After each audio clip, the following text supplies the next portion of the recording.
5 city. Would the clerks please call roll?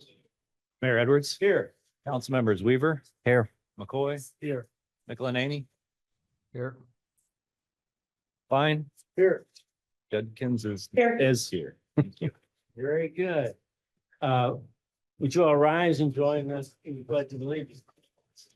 I pledge allegiance to the flag of the United States of America and to the republic for which it stands, one nation, under God, indivisible, with liberty and justice for all.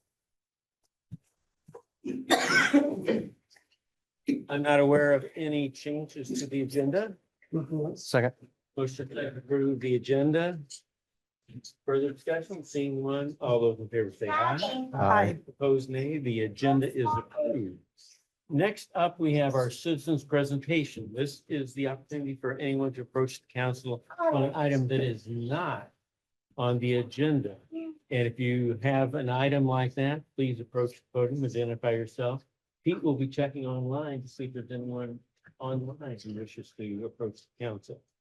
While Pete does that checking, I'll just remind everyone that we follow the principles of character counts in everything that we do, endeavoring to promote and model those principles of character count, trustworthiness, respect, responsibility, fairness, caring, and citizenship.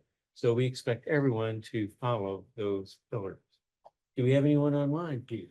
For those online, if you'd like to get our attention in the council chamber, you can use the raise hand function on your Zoom screen. At the bottom of that screen, you will see a emoji for reactions. And then that you can select raise hand to get our attention. Your Honor, I do not see any hands going up. Thank you very much, Pete. Next, we have consent. Approval. Second. Motion second on consent. Further discussion, seeing on the council, please vote. And will clerk please post those votes? Please mark me as an aye.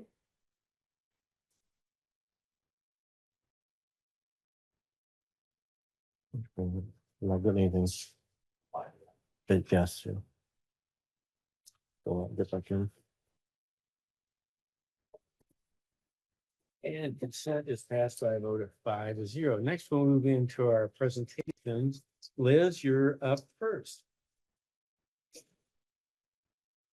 Good evening, Mayor and Council. I'm thrilled to introduce you to Alexandra Adams. She comes to us from Northwest Iowa. She has a bachelor's degree in psychology and she has extensive experience with human resources and onboarding. This is Alex. Yes. Hi, it's very nice to meet you. Thank you for having me. I just started a couple weeks ago and everyone's been very kind and I'm super happy to be here. So Welcome, Ellen. So Alex is our new HR administrative specialist. Okay, fantastic. Where are you from in Northwest Iowa? Okoboji. Worst places to be from. Thank you. Thank you. Thank you. Next up, we have oath of office for a couple of new officers. Chief? Yes, thank you, Mayor and Council. Happy to bring our two newest police officers up here before you for their swearing in tonight. Officer Gage Hawk. He joined us in mid-October. He was a police officer in Illinois for the Rock Island, Illinois PD. He's certified in Illinois, so he will get to certify through exam. He's just about finished with field training now, so we'll have him out on the street here pretty soon, and then he'll do that certification exam here in the next few months. Maggie Jennett. Some of you may remember, she worked for us once before. She left for greener pastures, or so she thought. Recognized the errors of her ways, and now she's back with us. So He's not wrong.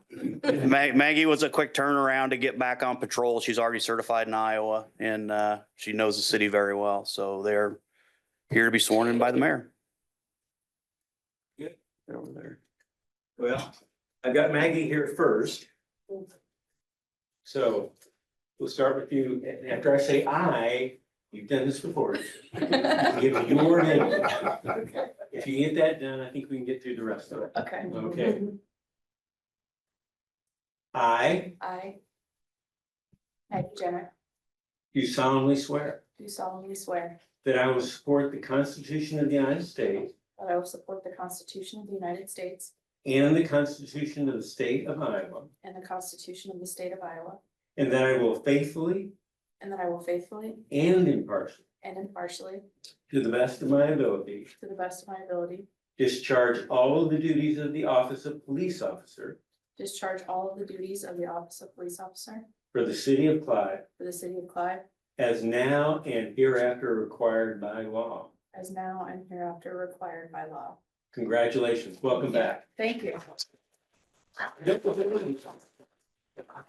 As you may recall, we have also the oath of honor. Oh, yeah. Okay, so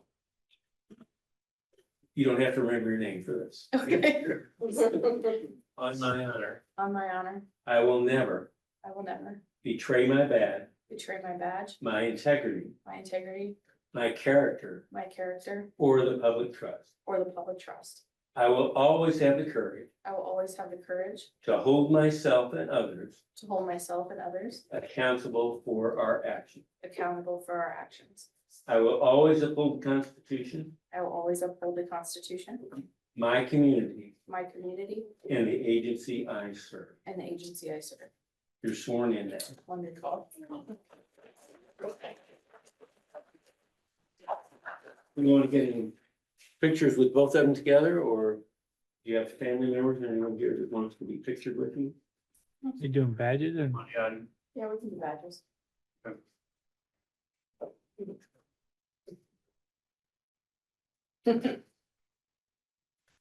you have your brother doing it today?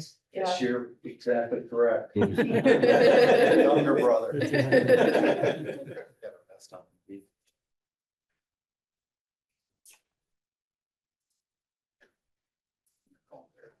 Through this surface.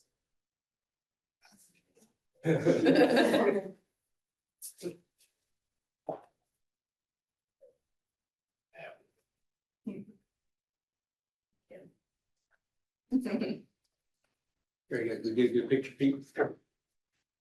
Or did you? I would, I'd love to have one with you in their American. Okay. Get out of the picture, Mike. Please. Do photos on the other side. Her brother was more photos tonight. Thank you. Thank you. It's your turn, Gage. So you, hopefully you've been paying attention. Okay. I Gage Hawk, do solemnly swear do solemnly swear that I will support the Constitution of the United States that I will support the Constitution of the United States and the Constitution of the State of Iowa, and the Constitution of the State of Iowa, and that I will faithfully and impartially, and that I will faithfully and impartially, to the best of my ability, to the best of my ability, discharge all the duties of the office discharge all the duties of the office of police officer of police officer for the city of Clyde, of the city of Clyde, as now and hereafter required by law. as now and hereafter required by law. Very good. Now we'll move on to the oath of honor.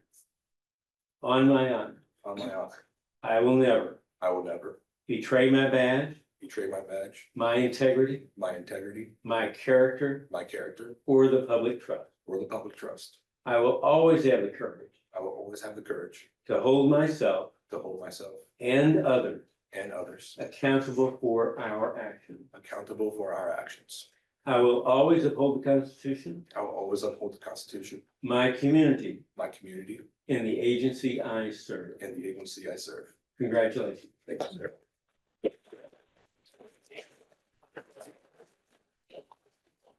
And My mother. very good. Sister, sister. Yeah. Sister.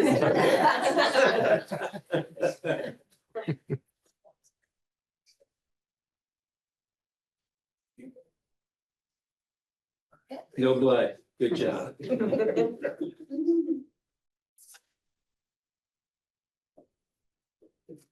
Thank you. Thank you, sir. I appreciate it. Congratulations. Both of you.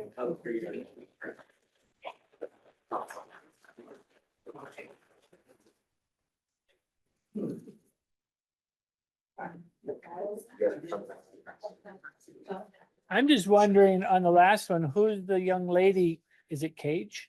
Hawk? Cage. Yes, The young lady all dressed up down there. It's just now coming. Who came with you? Yes, that's my daughter. Your daughter? Yeah. This is Aviana, Hi, Diana. Uh-oh, here comes another. and this is my other daughter. We made it. We had a Perfect function and we timing. Still made it. Good timing. Hi, guys. Walk out, okay? Come on. They're a little proud of dad. Yeah. That's right. You don't want to stay here, I can tell you that. You're welcome to, but. I like that man in the beard. Well, it's gonna be hard to top that, but we do have these items on our agenda. It looks like we have a public hearing here. Did we publish the appropriate public notice? Yes, Your Honor. Public notice was published in the Des Moines Register on November 25th, 2024. You live. So we have for your approval tonight, the final production of the 2025 through 29 capital improvement plan for the city of Clive. We went through quite a bit of details in the workshop that we held last month. We do have a proposed plan of over $123 million invested for investment in our community. I'm not going to go through individual projects since we did, again, go over that extensively in a great deal, working through that in November. And there's been really no significant changes or concerns that we had since the workshop. So at this point, I'd be happy to answer any questions that you have about the plan. Staff recommends approval. Any questions for Liz? Otherwise, we need to close. Move to close public hearing. Second. Motion, second to close public hearing. Before we do so, is there anyone in the chamber who wishes to address us on this matter? Hearing none, would the council please vote? And would the clerk please post that vote? Again, I don't, yes, I'm not sure what's going on. with You that. having trouble with technology? Maybe I can help. And that passes by a vote of 5-0. I figured it out, Matthew. I got it. Would someone like Move the to? resolution to approve the 2025-29 capital improvement plan. Second. Okay, we have a motion, second on the resolution to approve the plan. Further discussion? Seeing none, would the council please vote? And will the clerk please post that?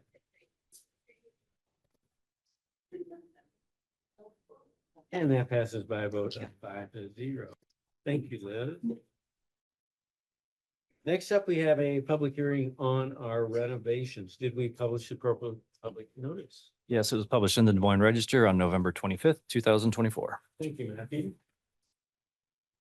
Thank you, Your Honor. I'm going to kick this off, and then Drew from DCI will be here to also answer any questions you might have on the contract. So last week, we received bids for the renovation of this level of the City Hall Library facility, and received quite a bit of bids. 46 different bidders weighed in on the 7 prime contracts that we had out there.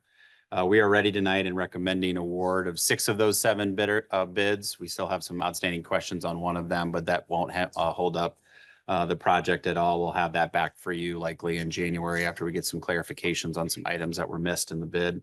And Drew can go into any more detail on that if you want to pursue it. We did receive some very competitive bids that are below the estimate. Did want to make some clarifications. There was some on the mechanical piece. That's probably the biggest variance that you see.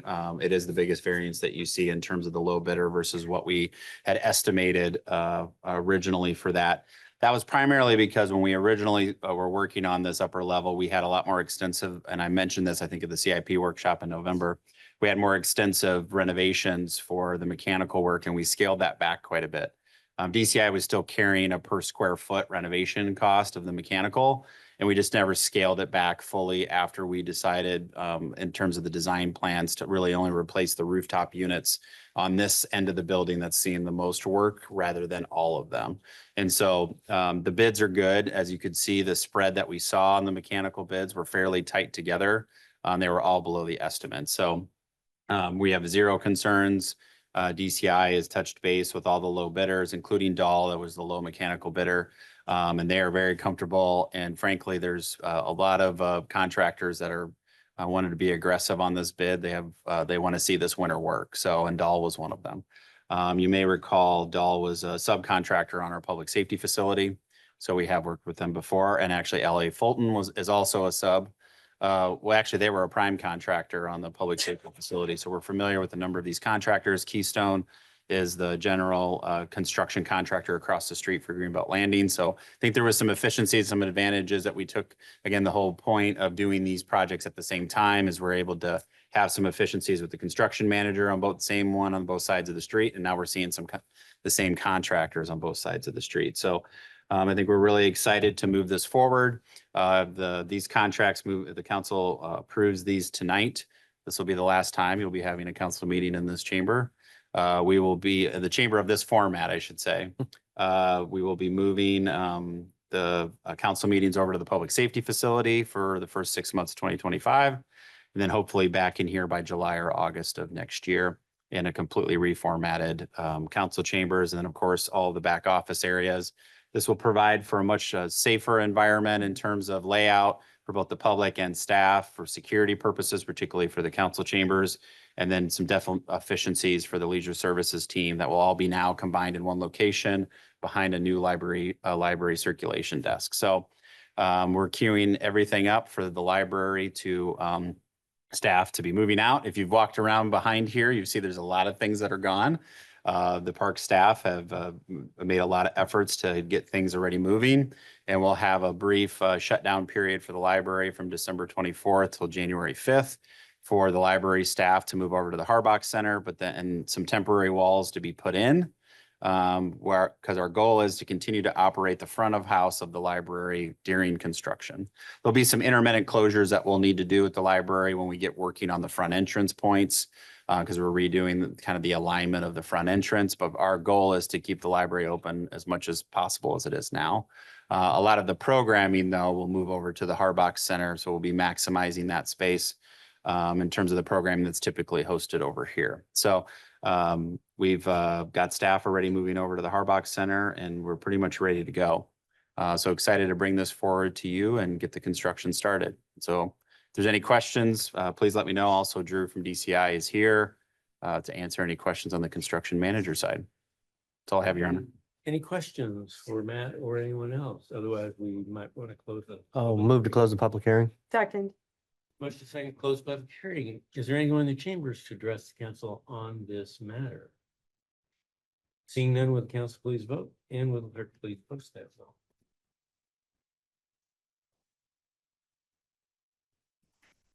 And we closed the public hearing by about 5-0. Move to resolution approving plans and specs. Second.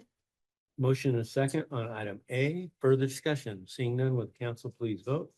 And will the clerk please post that vote? That passes by a vote of 5-0. Move to receive the bids. Second. Motion is second on item B. Further discussion, seeing none, will the council please vote? And will the clerk please post that vote? And as the clerk is polling that vote, I just wanted to note on the receipt of bids that we did have one bid pulled back because they missed a large portion of the demolition contract. So I just for the record wanted to note that we had the low bidder actually had pulled their contract or pulled their bid, and we went to the second lowest bidder, which was construction for the asbestos abatement and demolition bid. Just wanted to note that on the site. Thank you. I'll move to resolution awarding the contract for the prime construction package for $1,983,415. Second. Motion is second on item C. Further discussion. Being none, will the council please vote? And will the clerk please post that? That passes by a vote of 5-0. And move to resolution approving the construction manager as DCI Group. Second. Motion is second on item D. Further discussion? Seeing none, will the council please vote? And will the clerk please post that vote? That passes by a vote of 5-0.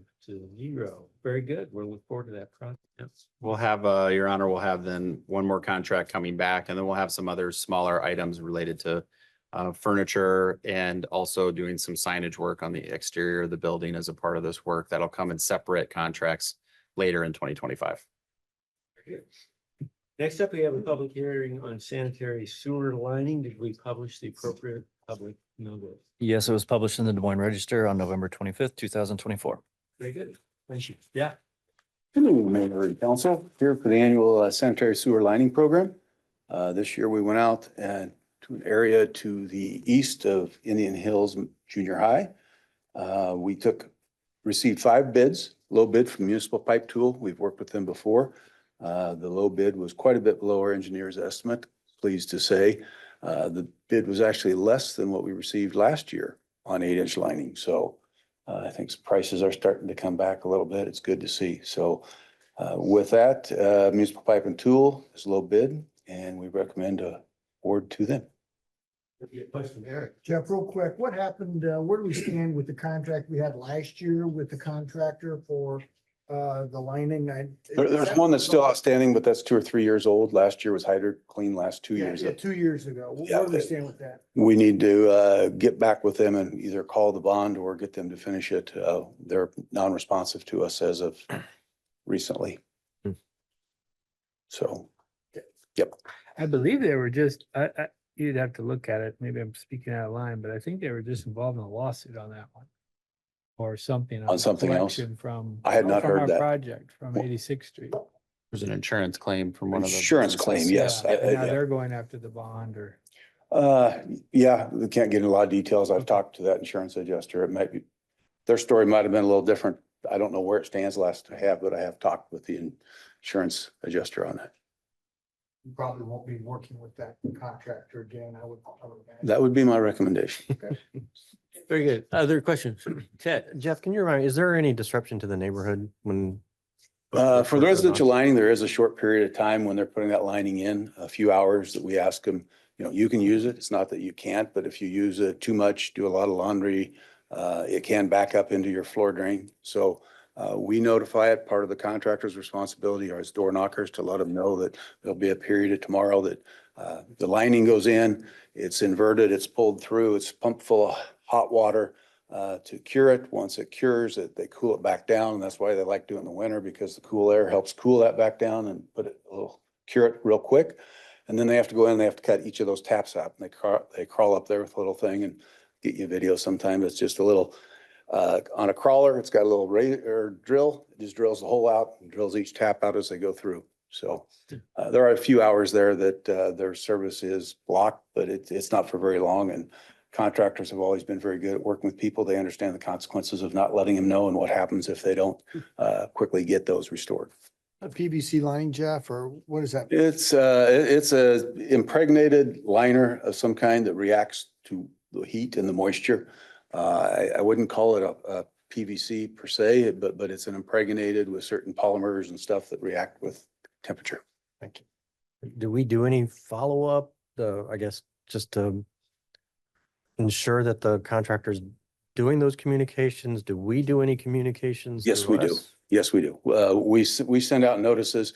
We will send out notices to the residents ahead of time when they get ready to do the sewer cleaning. That's an impact to them too as well, potentially. Let them know you need to close your toilet seats, keep your, put a little bit of weight on it. If we come through here and clean it, it does cause a suction in there. If your vent's not plugged or not completely open, it can cause a little suction. And then when we go by and the suction releases, it can splash a little bit. So we have letters and door knockers that we get out to the people and explain all that, let them know ahead of time, make sure that they are aware of it. Contractor is required to give him 24-hour notice. If for some reason he doesn't get to it, he's got to re-notify him the next day. We're very diligent with that to make sure that all that gets done. And then after it's completed, before we pay them, they must provide us televising showing us that all the services have been opened back up and that the lining is there. Thank you. Any other questions? Otherwise, I'd entertain a motion to close the public hearing. Nope. So moved. Well done. Second. And a second? Thank you very much. Further discussion? Complicated. Before we vote, is there anyone in the chamber who wishes to address the council on this matter? Seeing no one coming forward, would the council please vote? And will the clerk please post that vote? That passes by a vote of 5-0. Would someone like to move the resolution? Yes, I would love to move the resolution, approve the plans and specs. Motion second on item A. Further discussion, seeing none, would the council please vote? And the clerk please post that vote. The one night they let me make motions, I don't have my glasses. That passes by a vote of 5-0. The next one would be to receive the bids. Yes, so moved, receive bids. Second.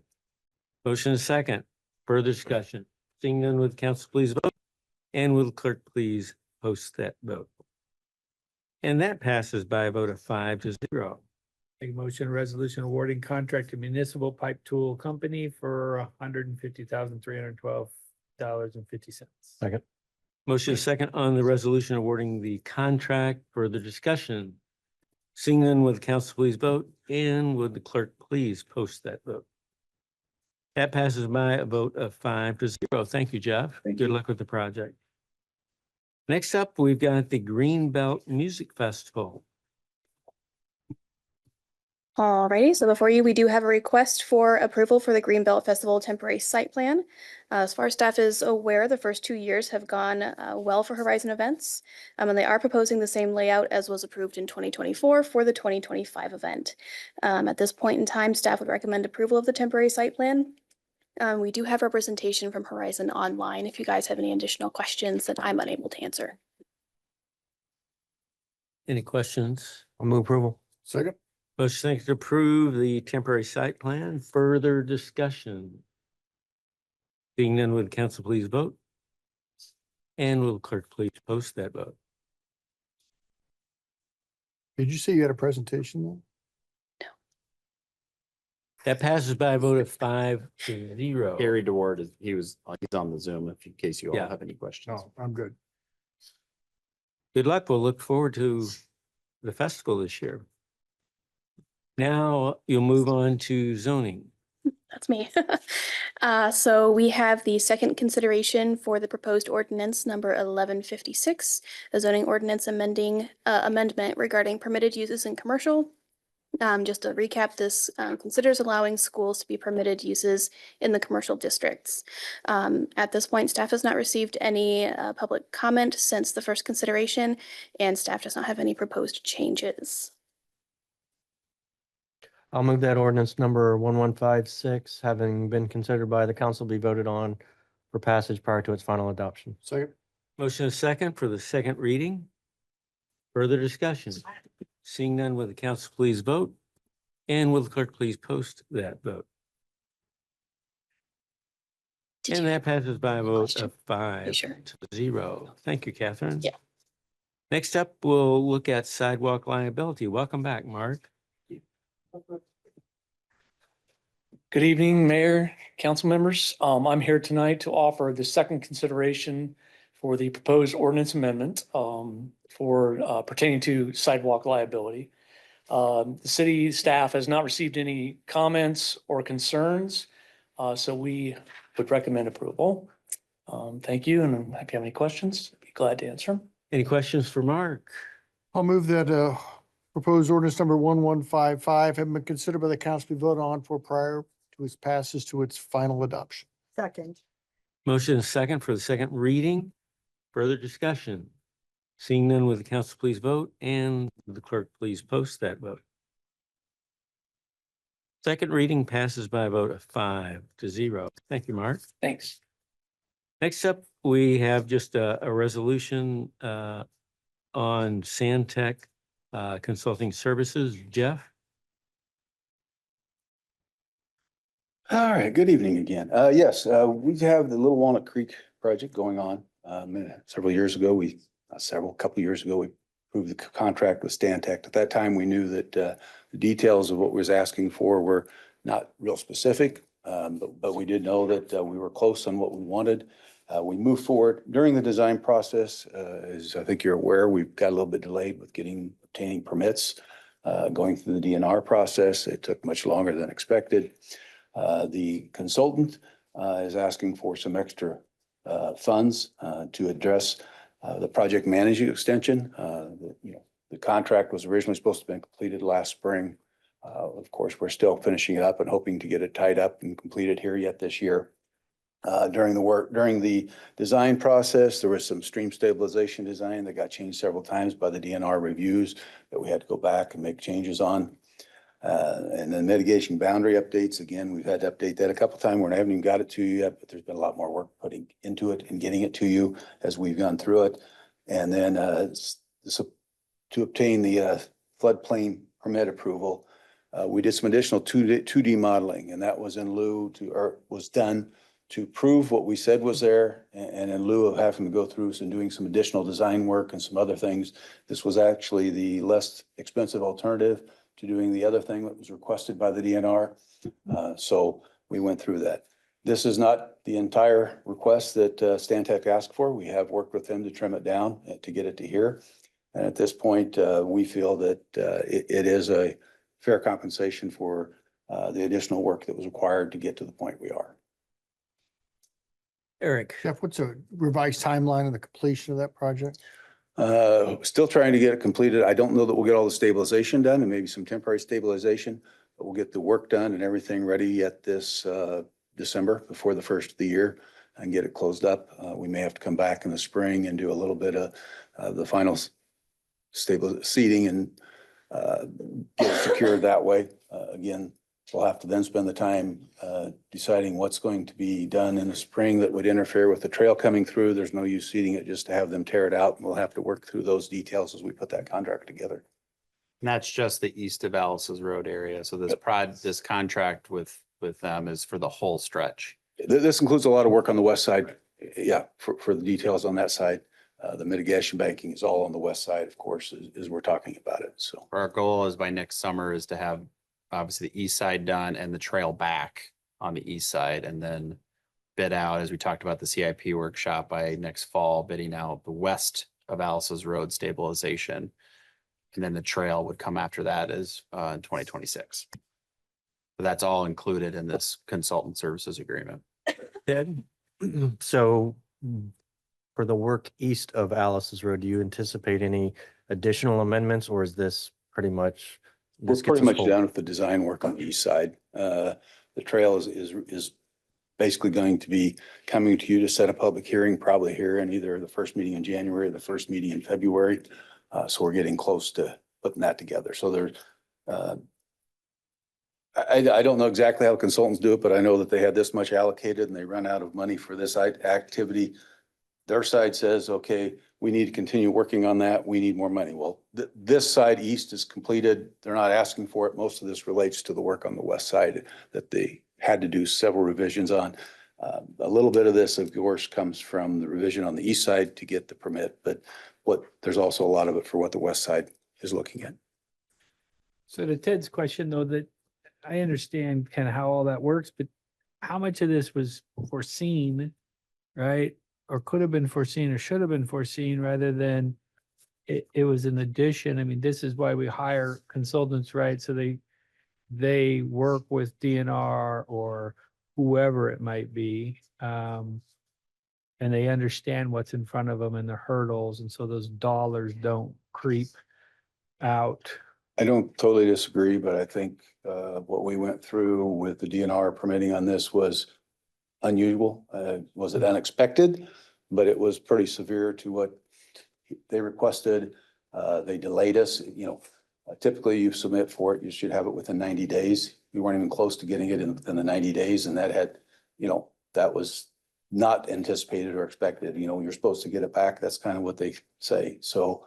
But those delays, and I'm not questioning you, No, Jeff. no. But those delays don't affect the cost of the project because they're on pause during that delay. So they shouldn't be billing us just to bill us because time passes. They're billing us as they rework or work. And that's what I'm questioning. Like the DNR puts pause, so does the account. It paused some of it, but it doesn't pause everything. When the DNR says, no, we won't accept this, you need to go redesign that. No, we won't accept this, you need to go redo that, as they're kicking it back and forth. We went through several of those revisions. DNR saying, well, this doesn't, you know, have you looked at this? You know, have you done this? Yes, we have. Well, can you prove it to us? That you've looked at the backyard easements and that these all fall within the backyard easements that exist.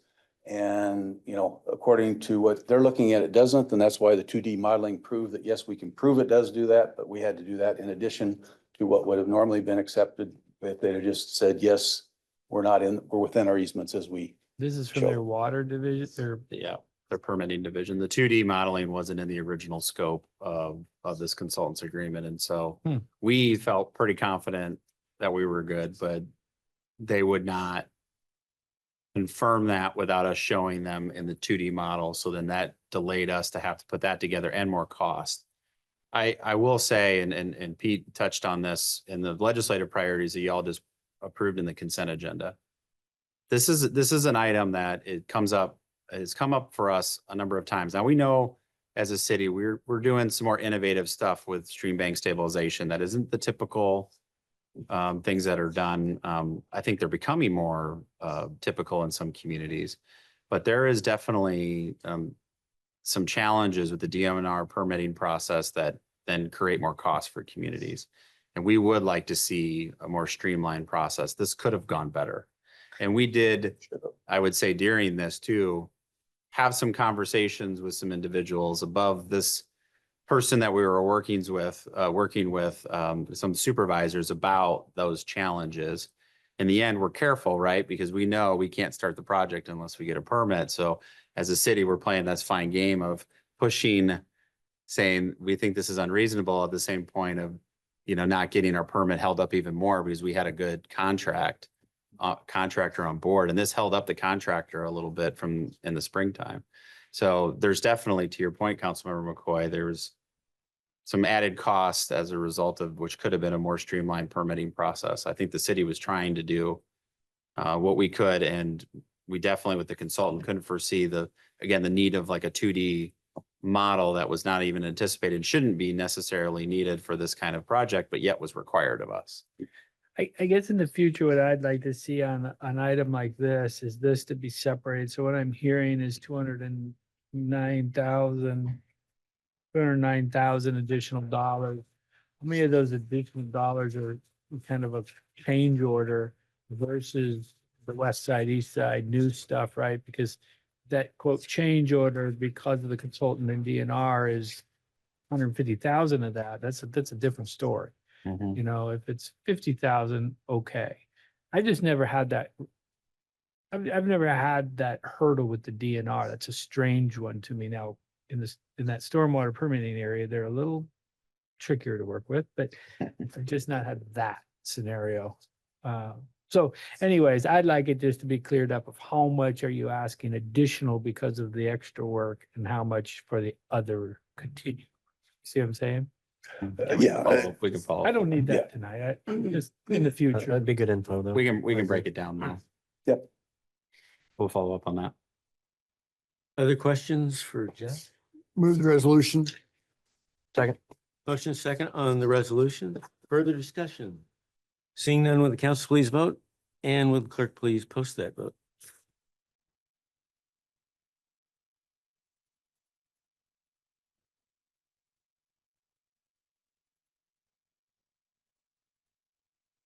Showing off there for a minute and then I got behind on you.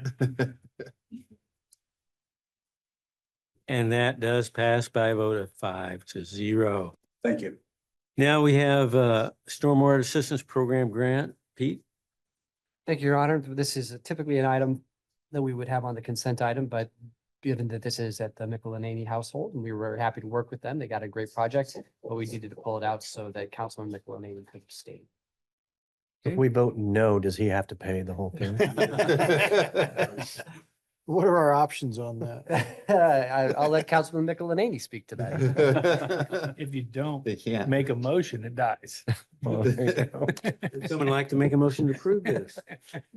I'll move approval. Second. Motion second to approve the grant payment. Further discussion? Seeing none, will the council please vote, and will the clerk please post that vote? And that vote passes by a vote of 4 with 1 abstention. All right. Pete, our state of water.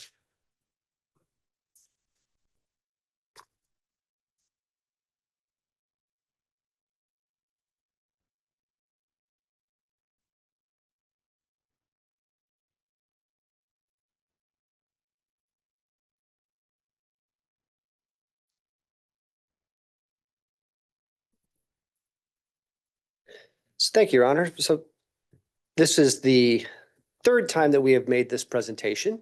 It is our annual update on how staff and how all of us together as a team are doing implementing the Water Resources Master Plan.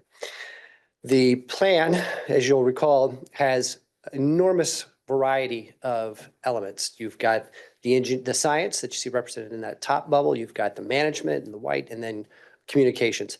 Much of this is also related to how we are fulfilling the requirements of our permitting that we get from the Department of Natural Resources that ultimately originates with the federal government. It also, though, I think in a bubble like this really reflects that it takes our entire organization to have their eye on the ball if we're going to get water done right in the city of Clive. And the results that we've achieved this year, I think, are showing that, yes, we continue to be a leader in this space for the state of Iowa and our metro. These were the pillars that organized the Water Resources Master Plan. It should be familiar to all of you. We like to make sure that our work can map back to one of these pillars every time we undertake a project or propose something new.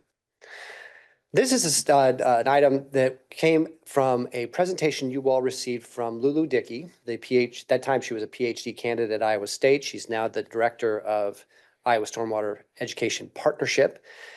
Her PhD thesis had to do with comparing one Clive neighborhood, Angel Park, with another Clive neighborhood, Shadow Creek. The difference being between them, Shadow Creek was developed when we had our post-construction stormwater ordinance in place. Angel Creek was not. They looked at a number of pieces of sort of the built environment that were created in those neighborhoods, including what you see there on the left, which had to do with topsoil preservation and restoration, and then on the right, having to do with the different types of detention facilities we have in those neighborhoods. I'll point you though to the to the bar graph there on the left, because this is evidence that cumulatively, when we're doing these practices with soil, with practices with detention, these things are working. Curve numbers represent how or what sort of water was infiltrating and flowing in a neighborhood pre-development and then post-development. And you can see in Shadow Creek that post-development infiltration and performance of stormwater management was almost identical to what it was pre-development. That's evidence that the infrastructure is working when it's taken to scale. The challenge we have in many parts of Clive, though, is that these ordinances weren't in place when the neighborhoods developed, and it's difficult now to go into those spaces and operate at scale to achieve some of the same results. So we've got to find our opportunities as they come and keep chipping away at it so we can make all of this space better at catching and absorbing stormwater. And if we can't catch and absorb, make sure we're conveying it safely with minimal negative externalities. So complicated slide here with a lot of really good results. I'm going to call out a few of them, but if there are some you'd like me to give special attention to, please slow me down. First, we made some big changes this year with the ERU calculation for our commercial utility accounts. There's going to be more work on that we're going to do in this coming year. We'll talk about that a little bit later on in the presentation. The natural resources team, this was one of the major policy recommendations that came out of the plan. We wanted to build a team in leisure services that was going to go out and be able to manage all of that green infrastructure, the ponds, the detention areas, make sure that we were keep that working well. We're now fully staffed in that team. I'm also happy to say that we started to bring that team's work order process and their sort of tracking of their assets into Lucity, which is our work order and asset management platform that we use for public works. As we bring it into that space, it's going to give us a lot more power for reporting out on how that team is working, where they're putting in that work, and we'll be able to share that information with you so we can get a sense for how these green infrastructure facilities are really performing for the city. We continue to be very active across many metro and statewide organizations, telling the water story and advocating for the ability of a city like Clive to continue putting best practices into place. And I also want to call out the just hundreds and hundreds of hours and volunteers that have participated in making sure our natural spaces and the water that moves through those natural spaces is clean, that we can recreate in it, that we can all benefit from it. The Greenbelt is really the great example of that, and we're very happy that especially our leisure services team is so active recruiting volunteers to be active in that space. maybe the last one I'll call out, it's one that I know for you all is always at the top of the list when we're talking about water, and that has to do with flood risk and how we mitigate that. We have been able this year, and I'm confident we'll be able to tell a similar story next year, secure millions of dollars in federal and state assistance to make ourselves more flood resilient, to make neighborhoods more flood resilient. Sometimes that's in the planning process, sometimes that's a buyout, sometimes that's building actual infrastructure. That's been a huge win, and Doug Olendike and his team deserve huge credit for that because Clive differentiates itself in this space compared to a number of other cities. Any other questions? Yes, sir. Some quick questions. Peter, we had any feedback from our commercial partners here in Clive on the ERU calculations? I'm going to get to that when we're talking about what's coming in Q1 of 2025. When we went through and changed up the calculation, we did surface a number of commercial accounts there where the count was erroneous. And we did then go work one-on-one with all of them to show where we had to make a correction. And there were some payments that we needed to make to get back to the right number with those commercial accounts. To my knowledge, those have all now been done but we are going to continue looking for any other places where we have disparities in the count. We're not expecting to find any big ones moving forward. I have not heard from any of the businesses we worked with at that time. We have had other communications with them, but I don't believe that they have been regarding stormwater.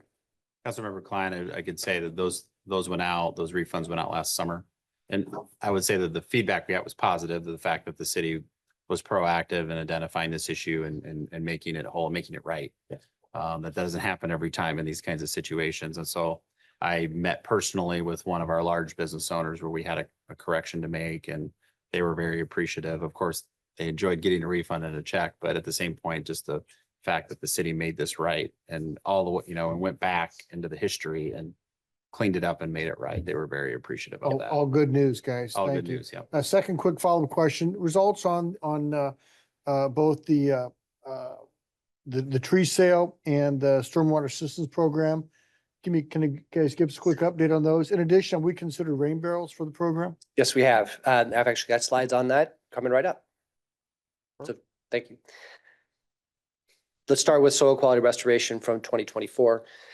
This was a smaller program than we had in our first 2 years, though I do believe that there's still strong interest from the community and that there's benefit to continuing it. This year, we had 66 households participate, just over 500,000 square feet improved, at a total cost of just shy of $69,000. Of that, the city's expenses were $32,000, and you can see then how the residents played out and that what the average payout was. The total cost for the program this year was similar to what we paid last year, even though we had a higher cost for our inputs, specifically the compost. We just had more participants last year with a lower compost cost. So that's how they ended up being pretty similar. 45 households on the waiting list for 2024. And a particular neighborhood, it's actually the Angel Park neighborhood that would, I'm going to correct myself. Yes, it is the Angel Park neighborhood that wants to do maybe a bigger sort of group approach and attach that to some of the improvements we want to make to their detention basin next year. So more to come on that front.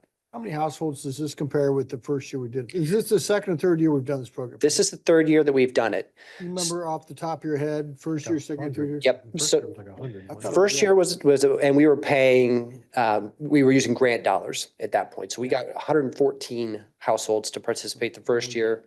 Second year was 82, and this year it was 66.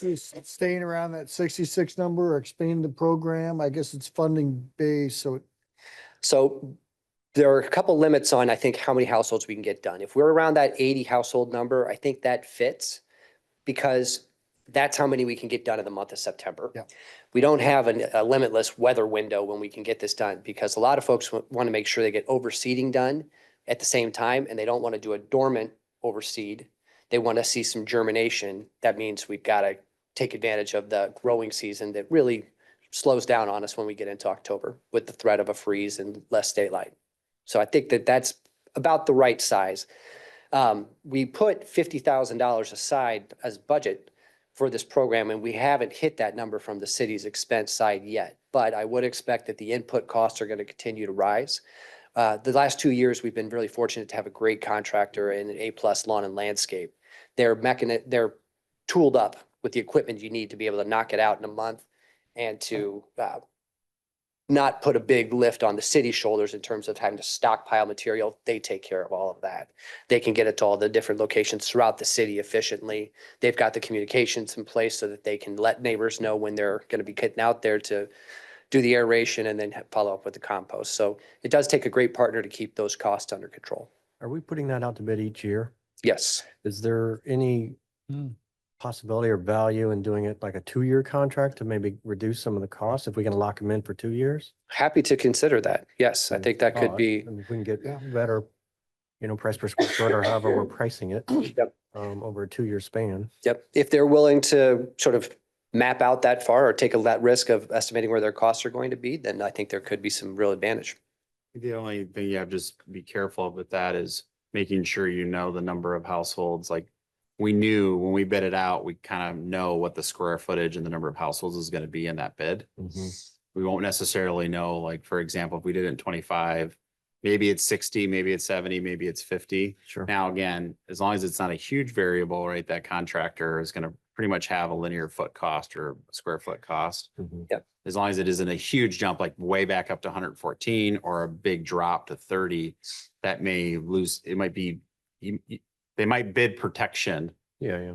in that number, not knowing what the next year Put some holds. parameters around it, kind of, here's the So minimum. I and would the say- maximum. Don't exceed. Yeah. Yeah, it'd have to be, Houses, so you'd have to be mindful of how you put the guardrails around Yeah. that.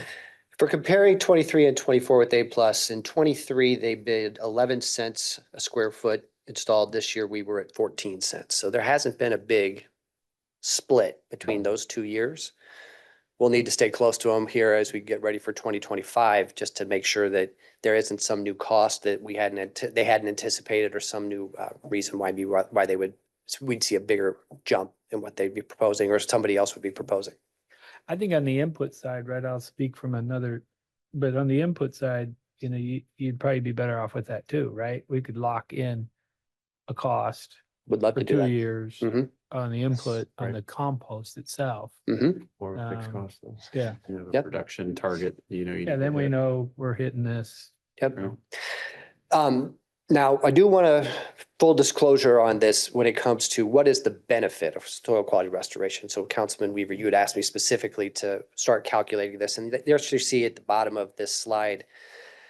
We have now treated over 2 million square feet of square feet of turf, not of improved turf across 262 Clive properties.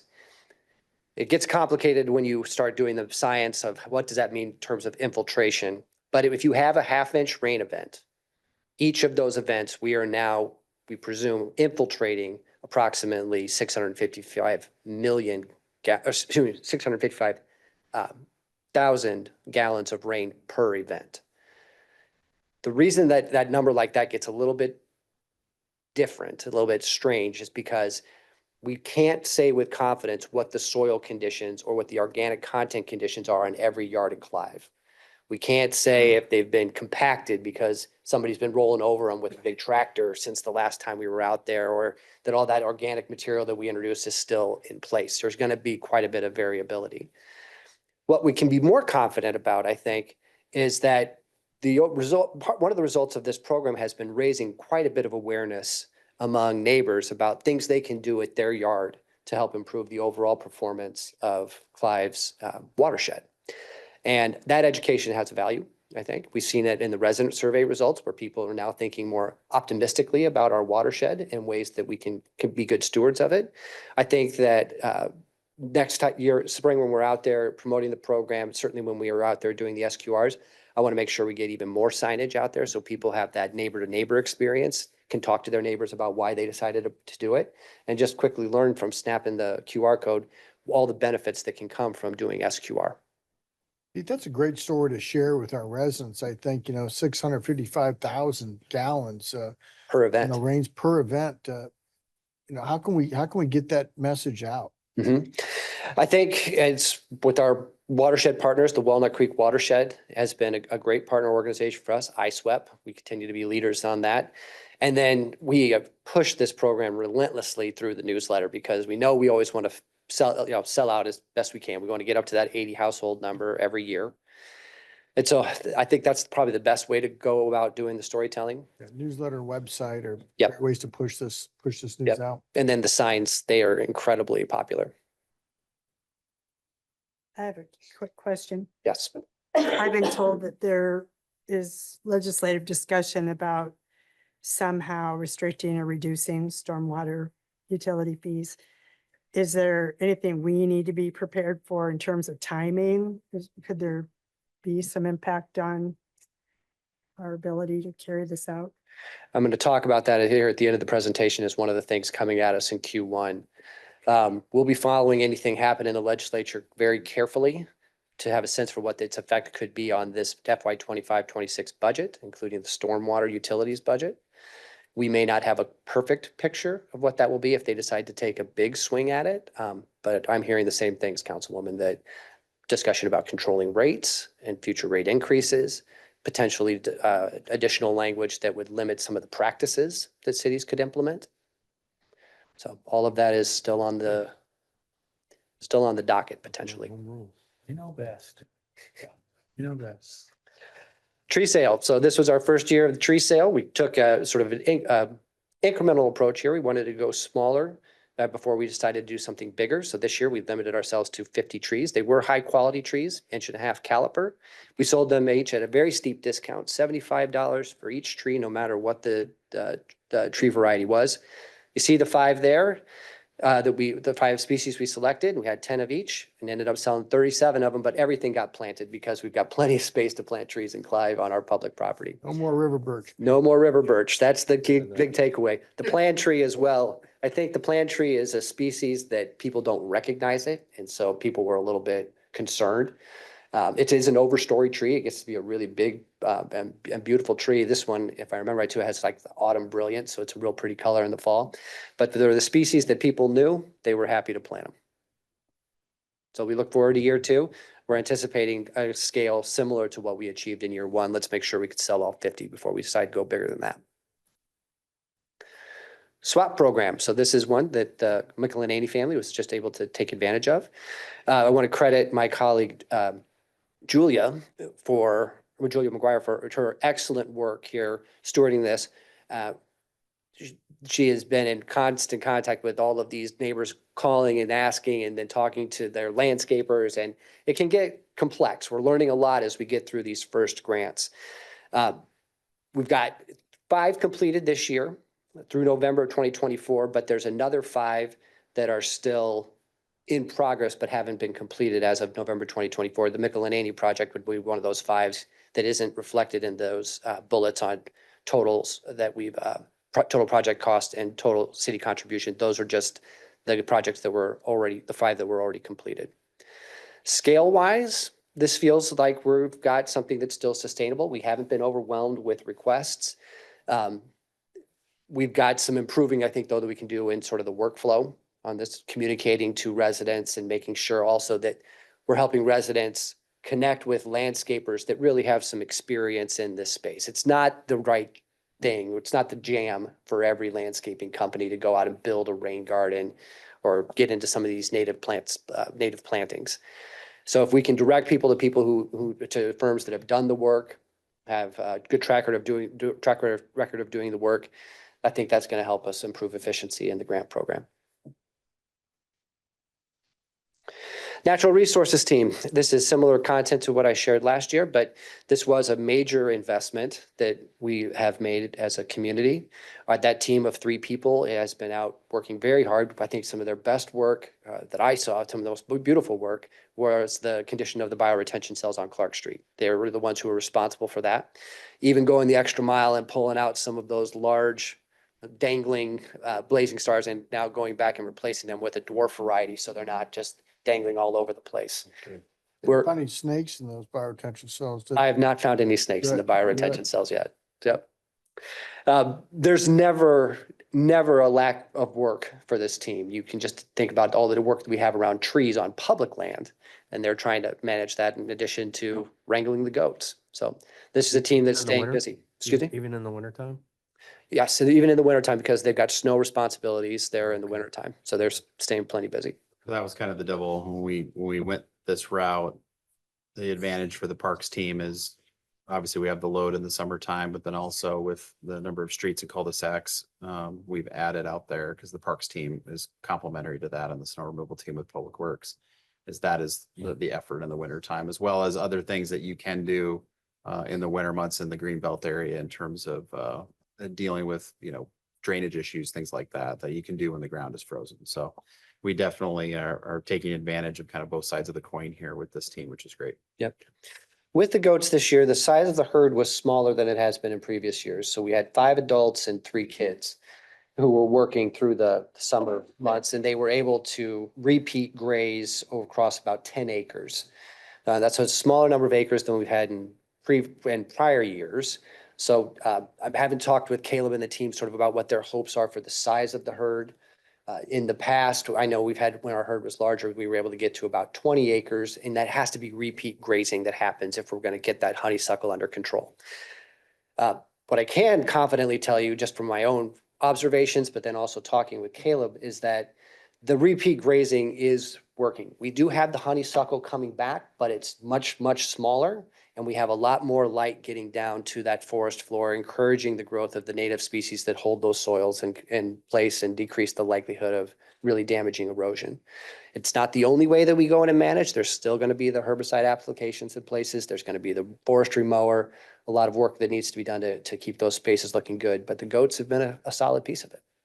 And one other shout out I would give to this team too, and I know we've talked around at this table about it, is the public ponds. This team has been taking on that effort, and Caleb and his team in particular, about the amount of trainings, chemical applications, working with the DNR. Of course, some of you were out with us when we met with the neighbors out in Shadow Creek with the DNR, and Caleb was there as well as the supervisor of this team.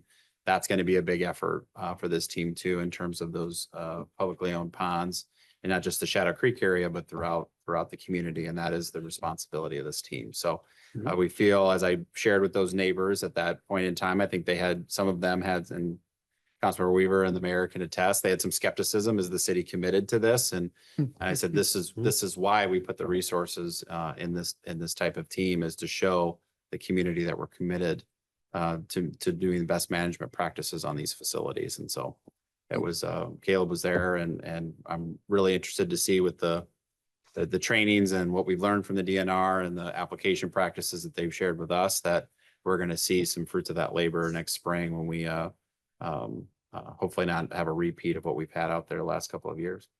We're all eager to see that. Yes. Or not see anything. I'm not eager to see anything. That's the goal. Okay, building on Councilman Klein's earlier question about where we are with the commercial and industrial stormwater. There you see at the top, the ERU change, we adjusted that so it's better a reflection of the average amount of impervious area on our Clive residential property. This also led to some better balance, better equity between the different property types and who was paying the brunt of the stormwater fees for our utility. You see that we did that work to continue identify any accounts where we were off on what the calculation had been. That work is continuing. Probably the biggest item, though, that we're going to be bringing forward that we think is going to even further improve our accuracy will be moving our stormwater utility calculation from its sort of water meter based approach to a parcel based approach. The reason that the water meter based approach doesn't work well is that oftentimes we will have a unique situation where maybe the water bill is sent to a tenant of a property, not the property owner. Or we have properties that are kind of chopped up by utility billing account into multiples, even though they're all on one parcel or a set of parcels owned by one property owner. It gets extremely complex, even getting into the level of different types of meters leading to different types of ways that we calculate the water that's gone through the meter. And then you have irrigation meters, and all of that is its own very complex animal, as the administrative services team can tell you. It is a mammoth task for them to manage that along with our public works staff. On the stormwater side, this is something that's more squarely associated with a parcel. And so we'd like to propose for the council's consideration an approach where we now bill stormwater parcels by parcel That's going to allow us to pick up some things like outlots or out parcels that maybe don't have a building on them, but are still maybe have some street on them or driveway, some impervious area. Those should still be billed a stormwater fee. So we will be going through with that sort of that roster recalibration and bringing this proposal forward so you can compare how we do it today to what we're proposing for the future. But at the net, we think it's going to lead to greater accuracy and fewer mistakes. So it's not based off the size of the parcel, it's just the parcel itself? Commercial properties are billed based on square feet of impervious area Right. divided by the ERU. So that's how with an outlot, if it didn't have any impervious on it, then my expectation would be that we wouldn't be charging it a stormwater fee. But more to be done on that policy. We want to make sure we're very, very, very clear on all of these sort of unique situations so that we can give you all a fair comparison. But a great example of this, just to visualize it, if you think of the retail strip centers that we have in the community, where you have multiple tenants, where it might be one owner, but 5 tenants, and that owner might do triple net lease where the utility bills go direct to the tenant. Well, when we look at it, that's a shared parking lot. So how much parking lot goes to each individual tenant? That's impervious surface. Mhm. As a staff and our system, we've been kind of based on the site plan, we kind of guessing, okay, what pieces go to which tenant? Well, we want to take ourselves out of that guessing game and leave it up to the property owner to decide. So we just send the bill to the parcel owner, which is the overall property owner, then that individual can work with their tenants to say, oh, this is a heavier retail use. They have a bigger percentage of the parking lot. They work it out with their tenants rather than the city making that choice, because we probably are getting it wrong potentially. And so is that fair to those tenants? I think it's better if the property owner works it out, because we know what the overall whole strip center is from an impervious service standpoint. Let's say it's 10 ERU. We'll let the property owner figure out how that 10 is chopped up. We just need the 10. Yep. So that's kind of and we have a lot of that in Clive in terms of those retail strip centers that are multi-tenant buildings. So that's a problem we're trying to solve for. And we're not the only city that definitely that faces that same challenge, but that's something that the team is putting a lot of time into, making sure we're thinking sustainably of how we do this and then how we operationalize it. Yep. On the billing side, because that's where some of these errors can come as a result of 10 years ago, somebody made a decision on, at staff level, what's the parking lot size, but then the parking lot changed or got smaller or something changed on the parcel. How do we operationalize it on the billing side is something we want to correct as a part of the process with it. Yep. And that requires getting into how we have our geospatial information, planimetrics information, all talk to billing information, bring those data sets together so that we then do have that system where when we make updates, regardless if I'm here or some of the other teammates are here, we've got a process that can be replicated and is going to be accurate. And we can keep this thing rolling and give our bill payers confidence that they're paying the right amount. We'll also have some discussion when we get to budget time about some types of impervious area that are currently being missed that actually are impervious and probably should be brought into the calculation. Big, long-standing gravel parking lots is a great example of this. There's lots of data proving that stuff behaves more or less like concrete when it comes to runoff. And we've got a couple of those big lots that haven't been counted in rates up to this point, and we would recommend that some of those types of impervious get included into the calculation for those commercial properties. What we'll do in 2024, another slide with a lot of work to be done. We've covered some of that. Some big capital projects, we're working on Alice's Road. That has some serious stormwater components to it, as well as all the work that will be done west of Alice's Road as we bring the Greenbelt Trail out to those neighborhoods and get that stabilization work done. We'll be very, very happy when we get to sort of officially reopen and cut the ribbon on the restored trail east of Alice's Road. I want to thank my colleague Ray and also all the neighbors out there on the north side and south side of the creek who have been very patient throughout this process. It hurts when your Greenbelt Trail's not there for you, especially when you could see it just down a little ways in Urbandale. And so we appreciate their ongoing patience, and we're going to get that work done as fast as we can. We'll have our cost share program for SQR, the tree sale, and the grant program. We'll be doing a lot of storytelling around this very unique wetland walk and stormwater wetland that will be constructed over at Greenbelt Landing. There isn't something like that I'm aware of here in the Metro that will have all the education assets and give people a chance to really get into the space and learn about why these types of practices can create great results for a beautiful green belt, for safe drinking water, for good, clean water across the board. Excuse me. We will be completing here, hopefully in the first quarter of 2025, our updates to our stormwater management manual. These were required because of changes that we had in state law last year. If there are additional changes this year, then we will be back in that game of having to update it to comply with state law. We're at work right now with McClure Engineering to make those updates. We took a crack at the staff level of already making a few updates ourselves, so they weren't going to be double doing work that we could do on our own. That's now in their court to come back with a draft. As part of that review too, at your request, we're going to be able to show the council some case studies that we're doing to show how we were previously doing sort of the stormwater management requirements to what we were proposing in the updated manual, so that you all can compare what that sort of burden felt like prior to the changes and what it would be in the proposed new manual. Last, I'll mention that the flood-related work, whether it's community education, whether it's more buyouts or going after every grant dollar that we possibly can, that's going to be continuing. Earlier this month, you all had a good touch with Doug and his team, sort of truing up the scope for what we want to do in those easternmost parts of the city when it comes to flood and imagining that future for the flood-prone property buyout area. We'll also be getting ready then to submit another grant application so we can do similar planning for the area that's a little bit further west as we get over toward Indian Hills Woods. Any questions about other items that you see on this slide? Okay. So immediately on the horizon for Q1 for the council. Well, I just mentioned the manual. We are anticipating in January or February that we will have the draft to come and bring to before all of you and make that presentation so you understand what those changes are going to be and what that will mean for people who are going to be required to live according to the manual. At that time, we'll also want to have a policy discussion with the council about how does the city comply, to what degree it complies when we're doing street reconstructions. Clive is one of the few communities that actually holds itself accountable to its stormwater requirements, the same way we do with the private sector. We still want to have that accountability, but we found over and over again on these street reconstructions where we have such limited space to operate that it gets prohibitively expensive to do some very, very expensive practices to manage the stormwater.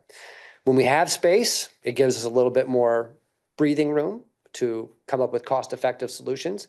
But on a project like the Harbach reconstruction, it gets real expensive real fast. Is there a way that we can open up the scope a little bit so that we can still get good work done, not make conditions worse, but also not put ourselves in a box where we have to spend exorbitant amounts of money that could potentially be better spent on other elements of the project? So that's the discussion we want to have with all of you when we get into the manual update. Matt, anything else you'd add to that?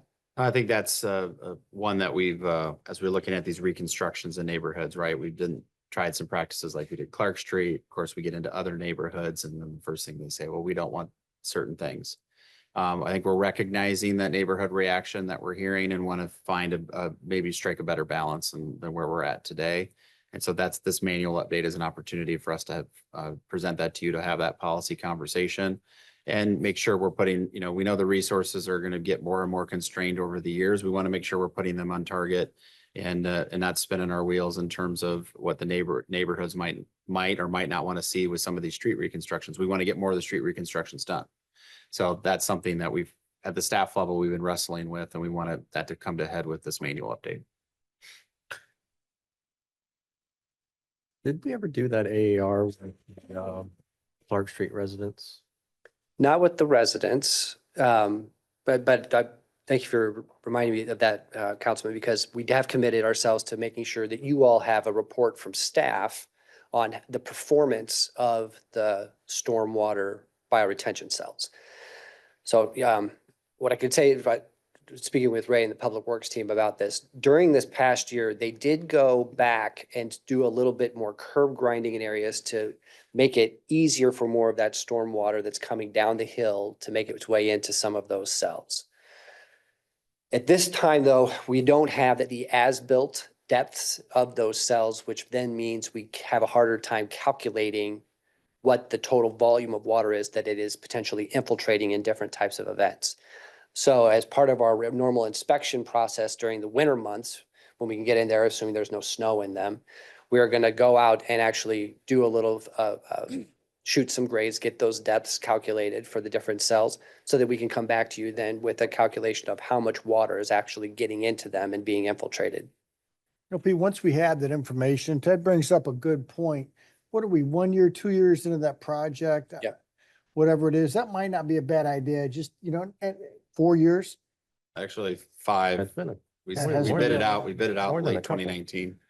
The first Well- phase of Clark Street. Yeah, but as a final project, we've got everything done now. I mean, we had the trees, things of that nature, but just to have some kind of a meeting right there on and be able to give some of the rest of the facts, get some inputs from those people right here, just kind of a follow-up on a Saturday afternoon or whatever. It doesn't have to be super complicated, but I think, just to get some input back from the residents, be able to say, hey, look, we've calculated some of the infiltration. This is how much water is taking out.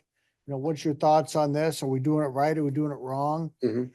I think that sends a lot of message on, one, the effectiveness and why we did it. Plus we get feedback for the residents on the project right Yep. there. I think there's a lot of lessons learned Yeah. that we can gain from them, Yep. from their perspective, right? That Mhm. obviously we have our perspective, but I know I've talked to a lot of those residents on Clark Street. But some of those conversations are dated at this point, and they've had more time to live with those. We have improved the look of them. And so I know I would be interested to hear what their feedback is on how they're feeling about them now, and because we can apply them then to future areas, right? Future neighborhoods. And when we're looking at what are we going to do, are we going to do a bioretention cell? I mean, they're not liked right away initially, right? When they first go in, everyone hates them. Well, how do they feel after 4 years? Maybe Look beautiful this year. I agree. I thought they looked great this year, right? So maybe some of those opinions are evolving, and it would really be nice to know what those residents think. I too talked to a lot of people in 21, but again, the conversations are dated. Here everybody hates change, right? But now we're 4 or 5 years into it. I think there might be some lessons learned, and it's be interesting to get that feedback. Yep. We also wanted to get a good accurate kind of speed count too, in terms of some of the traffic calming that we did on that street. Of course, this year wasn't the greatest year. Next spring won't be the greatest when with 114th was closed. Because we know we had some additional traffic that probably found its way there when we had this connection closed. So once we get to a point where this is fully open for a season, it'd be nice to revisit the speed. Well, I can tell the you one speed thing, the study, bump too. outs aren't popular. That's unanimous. Yes, That is unanimous. No, they're not. does it slow them down after they hit it once though? Well, But we have a neighbor that Yes, can I touch. live on Clark Street, so it doesn't. but I'm right? No one likes those bump outs. They really don't. I haven't met a person that does, so. We're happy to set that follow-up with the neighborhood so that I they would have a chance appreciate to that. talk all about all the different facets of it, because the conversation, when we go back and look at those slides, really was about speed and Mhm. people cutting through. So we'll need to be prepared to talk to that. Did you design those in-house? We did. Okay, so that's why well- we don't have the as-built. Check that. We worked with HR Green to design They them. designed them, yeah. But then as we saw the way that they were coming together, we started doing quite a bit of in-house changing. Amending them. Amending to work them. Better in Yeah. the space. And that was some of the biggest area of learning that we had to do. It's everything from slopes, what is an appropriate slope that we can manage?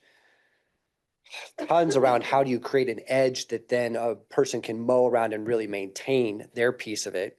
Right. And then we really needed to have that natural resources team skilled up and staffed up so that they could get in there and maintain it. Limiting the number of plant species has helped with the maintenance. And I think it's also helped with sort of a more uniform and manicured look for those cells, especially during the summer when we have the blooms. We're thinking now that though there could be 1 or 2 more species we could introduce so that we would have blooms that would go throughout the entire season, spring through into the fall. Whereas right now we kind of lose our color once we get to September. Those would be good conversations to have with the residents too on that and get their feedback. You used a good Don't word. doubt Pete, Mike, I think, you know. The manicured, that's a good word, a manicured look. I think that's important because when we had those, I don't know what they're called, those big purple Yep. things. I mean, it looked disheveled, right? Yep. It looked very not well maintained. So Speaking of disheveled. DESHOV. I was talking about you, Mike. DESHOVEL. Yeah, the last two items I already had mentioned, we've got some concerns about what's going to happen with the legislature, and then we've also got some work to do when we talk to you all about how we want to organize the billing for our utility customers, our commercial and industrial customers. So that's Q1. And after that, we'll have another season of growth and another season of hopefully not having to worry too much about too much water in Clive. Those days hurt. We've been fortunate for a number of years now that we haven't seen one of those. Anything else for Pete? Otherwise, thank you. Thanks, Pete. Thank you. Thanks, Pete. All right, we'll move on to correspondence. You have two things in the packet. Thank you from the Children's Museum and then a MetroNet notice that they're dropping IPTV. So any comments or anything to add on that? Otherwise, we'll move into our reports if there's no other correspondence. And Pete, we'll start with you. Thank you, Your Honor. So we are running hard, running fast on Greenie to Go, our AI chatbot launch. We got a notice today that the bot has been working on our website, consuming that information, and we're ready now to take it into a soft launch phase, potentially still this month. So I'll have another meeting with them on Wednesday next week. We'll have a chance to continue testing it. Thank you to my colleagues for all the work they put in, feeding it questions, seeing what it was getting right, seeing where we needed to make some improvements. We're excited. I don't believe there is another municipal government here in central Iowa that has deployed a tool like this, but I would expect to see more of them walking into that space, trying to leverage the power of these AI systems to get great results for residents and businesses. More to come on that. All of you will be, I'll ask all of you to sign up to receive those text alerts. And I'll ask all of you, if you would too, to spend a little time peppering it with those questions once we launch. There will be a larger rollout, a more formal rollout with press release and get at sort of a driving adoption campaign in January, February, because we want people to opt in to be receiving the direct text that come from us. We'll have some communications next week, metro-wide around Halloween, and what the vote totals look like across the metro. The MAC has been leading that process, and Amir, I want to connect with you specifically to understand sort of the logistics of how you want to get that out the door. But Halloween was the night that was strongly preferred across the communities for trick or treating going forward. Should be interesting for Bondurant and Windsor Heights. They will probably stick with Saturday. Good for them. Yeah. We've been working to get ready for the temporary chamber where we'll be meeting at Clive Public Safety Center. When Matthew and I will be pulling a few items out of this room next week to make sure they're ready to go for you all over at CPSC. But we've already set up a temporary space and done some testing with the screens and with the Zoom room. And I think we'll be able to give you all a very good experience. Lions holiday baskets, those will be distributed on Saturday. So my family and I will be there, and I believe that they're all staffed up with volunteers, but it's always a wonderful morning and it always feels good to get in there and contribute. So if you'd like to join us, I'm sure the Lions would be happy to have extra hands. How does that start, Pete? 8:30. 8:30 is when we're meeting at the church. Faith Lutheran. Faith Lutheran, yeah. Yep. My whole family will be doing it as well. So as usual, our friends at Mercy Wellness Center, at Lifetime, a couple other spots across the city, they just did a wonderful job getting their members engaged, picking up the ornaments and bringing the gifts. Every year I get to be sort of the de facto photographer for them. So I get to go and help pick up those gifts and load them up. Service Master by Rice also helps out every year, but a truck so that we can move things along. Great event. Last, I will share when Councilman Michelini and I were in California at the GovAI Coalition Summit, their first summit. It's a really young organization. It's got a hard kind of West Coast presence in its membership right now, mostly because the city of San Jose was one of the primary organizers. Makes sense, right? Silicon Valley, that they would be in the middle of it. A lot of really good practices that we've heard, a lot of use cases that we should consider for the future. Some of the early ones, I think for Clive staff to consider will be tools that act like a virtual assistant that help you deal with clerical tasks more efficiently, free you up to do other things that are maybe higher value of with your time. I think that's could be an early win. Another early win will be using some of the policy documents that this group created around procurement, around privacy, around security, and using them to sort of start informing our own policy documents to make sure we're ready for this coming technology. As I say coming, it's already here and it's moving at a blistering speed. So fast that, you know, one of the things we should consider as we think about adoption of these tools is obsolescence. Will it be surpassed by something in just a matter of months? So it was very eye-opening. And we'll have more to share as we come into 2025. Also talk about this probably in January when we bring you all the communications policy document for consideration. Anything else, Pete? No, you aren't. Srikant. Yeah, so I unfortunately have to run in just a few minutes, but I did want to add just a couple. That's good. Yeah. Yeah. Okay, you can wait your turn, Michael. I just want to add a couple things to what Pete was saying about GovAI. It is, I think it's a group that has quite a bit of potential. They're still figuring out what they want to you know, kind of long-term achieve. But I think they've achieved a lot already, especially some of those policy document templates that Pete was mentioning. I took a look at those over the weekend and early this week. They are good. You know, I do a lot of this in my day job as well, and so I was pleasantly surprised, or you know, I guess I was happy to see that this is a pretty well thought out set of documentation. And especially some of the policy docs, that's something that we should consider looking at. I'm all for not recreating the wheel, right? If somebody's done something well and they're okay with us using it, we should, you know, learn from them and adopt what they've already done so we can focus our energies on what's right for us. So I'm happy to share those documents later on if anybody wants to read them or you know, take a look at them. I think Pete, you have access as well. So Yes, sir. but they have a fact sheet that is actually, I think it's foundational to building what we will need to do to keep track of who's utilizing AI in our vendor portfolio, I guess.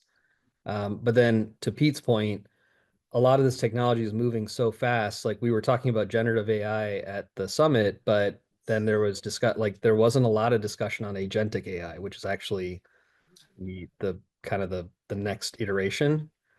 Google Gemini just released agentic AI this week, actually. So this field is moving so fast that I think being part of a coalition or a summit like this, it makes sense so that it's not just us trying to figure it out on our own.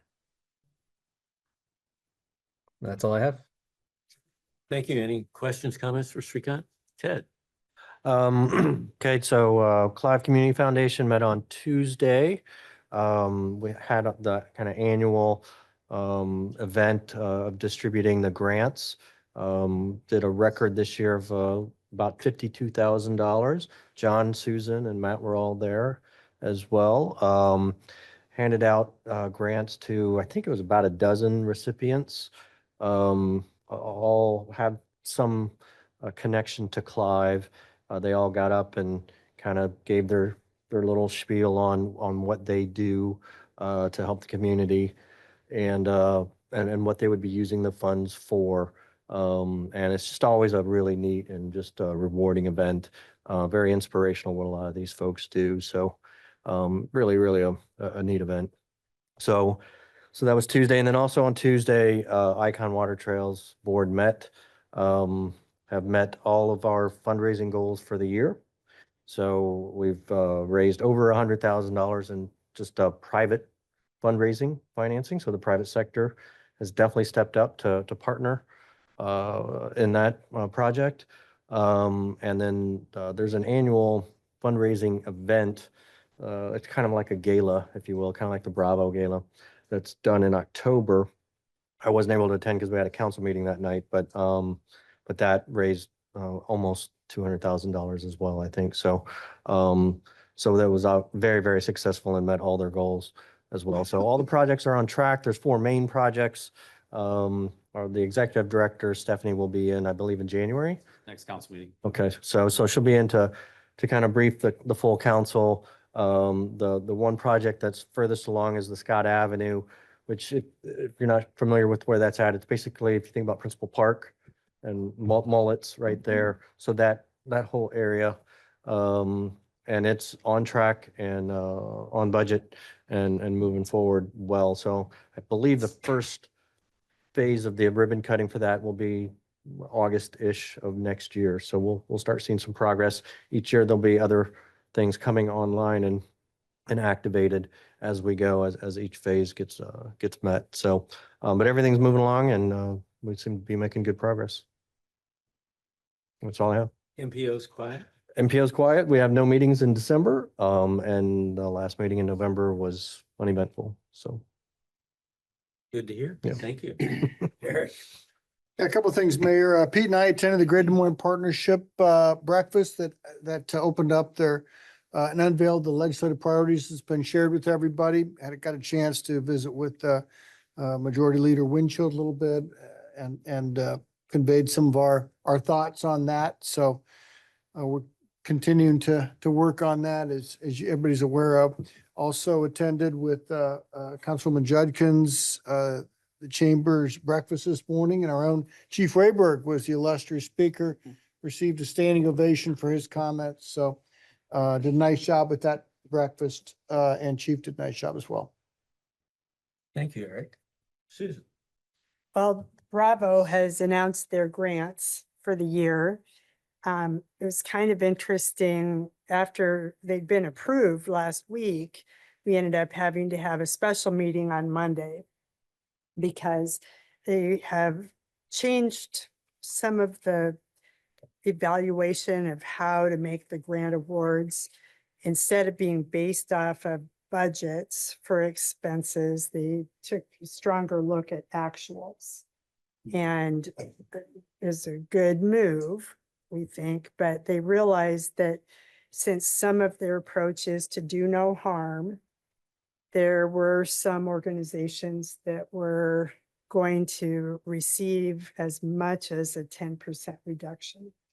And they thought that it really should be no more than 5% in a given year.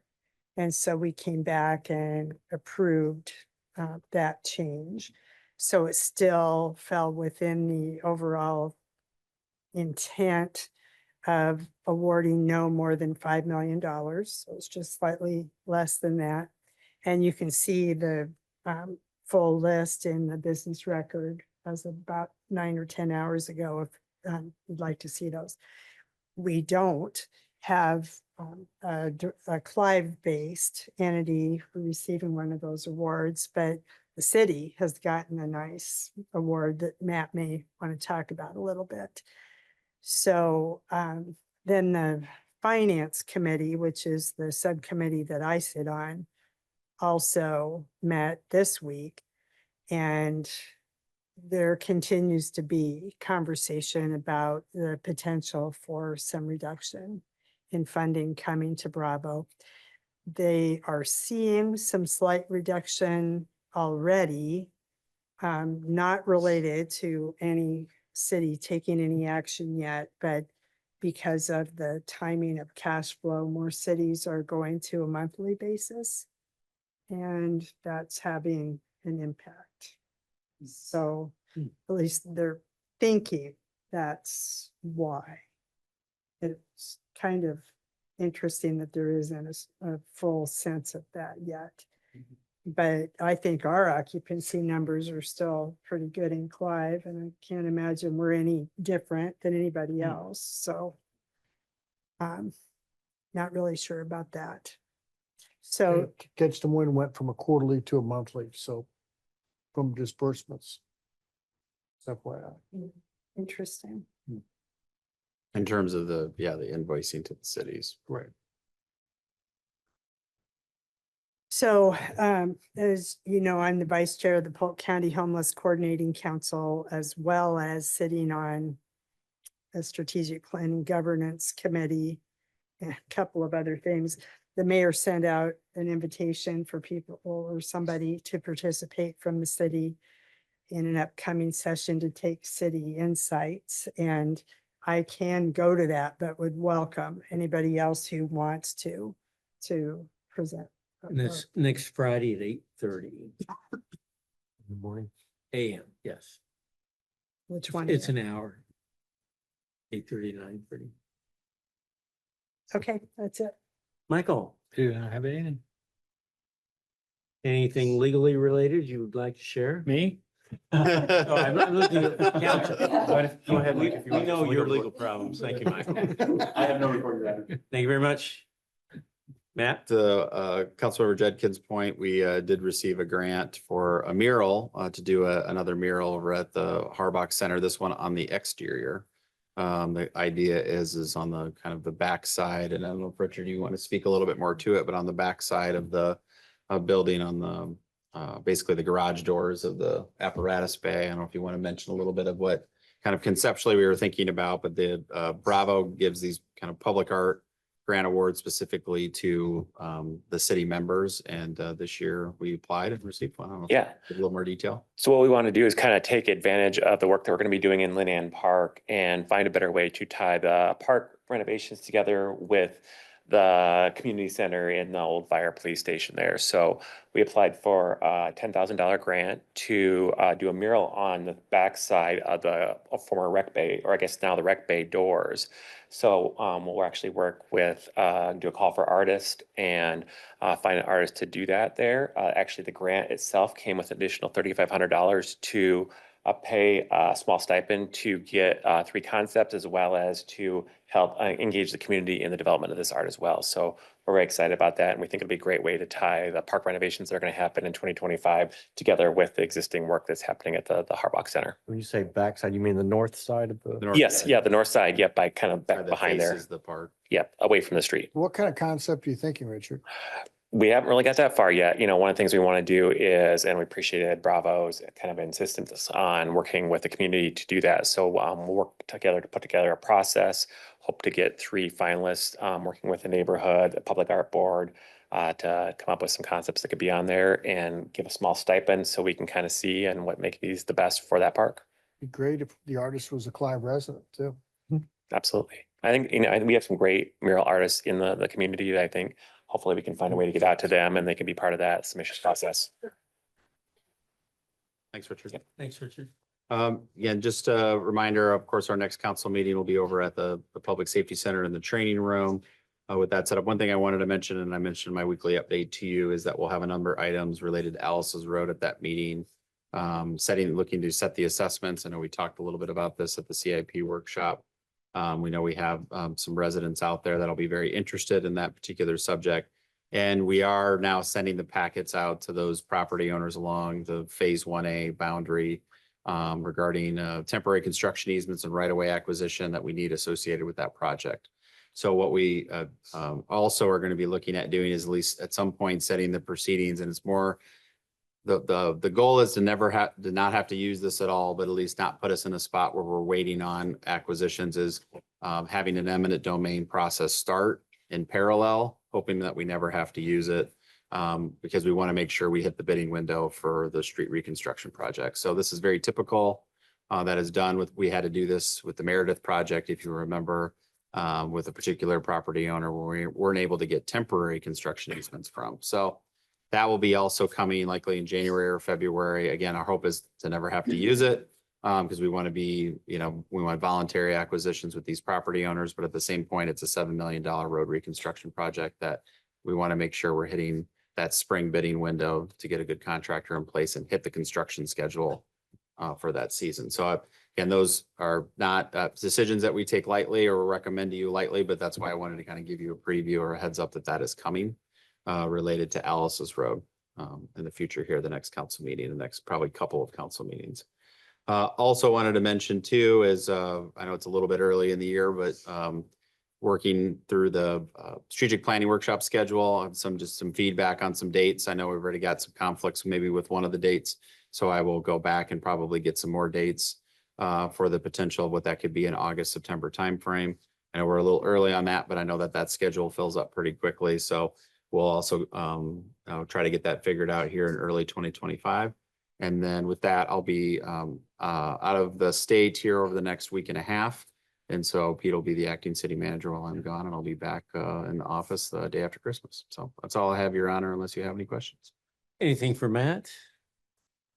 Well, before we adjourn the meeting, this has been a memorable evening and certainly record setting. And Matthew, do you want to share some information on some of the records that have been set this evening?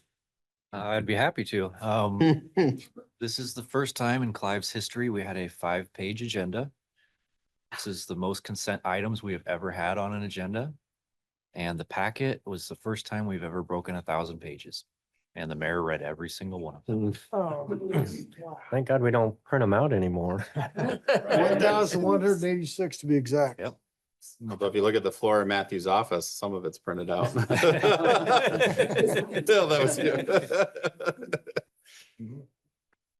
Well, with that, we'll say goodbye to the chambers and we'll conclude our meeting this evening. We'll adjourn at 7:40. Thank you all.